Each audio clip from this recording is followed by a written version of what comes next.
Hello students, the topic of the essay is our national flag. Our national flag consists of three different colored bands. The topmost color is saffron. The central part is white with the Ashoka Chakra in navy blue on it. The lowermost color is green.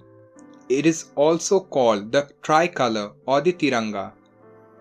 Each of the colors of the bands has a special meaning. Saffron stands for sacrifice. White stands for peace. Green stands for prosperity. The Ashoka Chakra has 24 spokes in it. The national flag is hoisted on important buildings on national holidays such as Independence Day and Republic Day. When the flag is unfurled, everyone stands to attention. We also sing the national anthem and salute the flag. The flag is a symbol of our unity, dignity, and integrity as a nation. It reflects our hopes and aspirations. We must always respect it.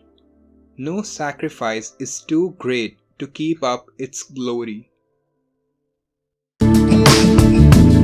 Don't forget to subscribe.